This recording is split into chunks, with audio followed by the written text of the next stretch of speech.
আসসালামু আলাইকুম ওয়া রাহমাতুল্লাহি ওয়া বারাকাতুহু। প্রিয় ইসলাম দরদি ভাই ও বোনেরা, আজকে আমি আপনাদের সম্মুখে খুব সুন্দর একটি কোরআন শরীফের আয়াত নিয়ে এসেছি, যেটি হচ্ছে কোরআন শরীফের আয়াত। আল্লাহ পাক সূরা আলাম নাশরাহ লাকা, এই সূরাটির এত বড় আল্লাহ পাক শক্তিশালী এবং মূল্যবান দান করেছে। যদি কোনো ব্যবসাদার যে ব্যবসার জন্য কোনো কাপড় খরিদে কিনে এনে বিক্রির জন্য যদি রাখে, তো এই সূরা আলাম নাশরাহ লাকা যদি সে ব্যবসার উদ্দেশ্য করে বিসমিল্লাহর সাথে বিসমিল্লাহর সাথে সূরা আলাম নাশরাহ লাকা 3 বার পাঠ করে এই সূরাটি মালের উপর 3 বার পাঠ করে যে কেনা মালটা বিক্রি করার জন্য নিয়ত করে যে মালটা কিনবেন, সেটা বিসমিল্লাহর সাথে 3 বার পাঠ করে এতে এই মালের উপর ফুঁক দেবেন। ফুঁক দিয়ে রাখলে আল্লাহ পাক এই মালের উপরে এত বরকত দেবে এবং বেচাকেনার এত বাড়িয়ে দেবে এবং প্রচুর হারে আল্লাহ পাক তাকে খরিদ্দার বাড়িয়ে দেবে এবং তার বরকত দান করবে। সুবহানাল্লাহ। তো আমরা এই সূরাটি পড়ব এবং পাঠ করব। সকলেই আমরা এই সূরাটি আসুন মুখস্থ করি এবং মুখস্থ করে নিই, এবং আমরা ব্যবসার উদ্দেশ্যই আমরা 3 বার করে পাঠ করে এবং সেই মালের উপর ফুঁক দেবো, যাতে ইনশাল্লাহ আমাদের বেচাকেনা বাড়িয়ে যায়। আসুন।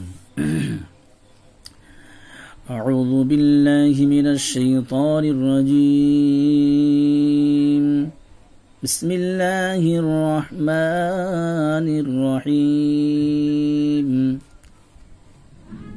ألم نشرح لك صدرك ألم نشرح لك صدرك ووضعنا عنك وزرك ووضعنا عنك وزرك الذي أنقض ظهرك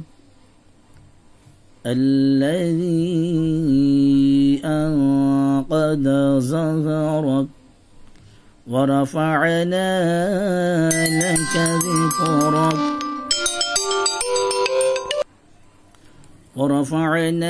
لك ذكرك فإن مع العسر يسرا فإن مع العسر يسرا إن مع العسر يسرا إن مع العسر يسرا فإذا فرغت فانصب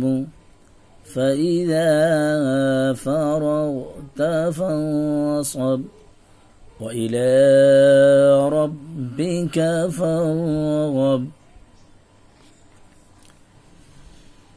ألم نشرح لك صدرك ووضعنا عنك وزرك الذي أنقض ظهرك ورفعنا لك ذكرك فإن مع العسر يسرا إن مع العسر يسرا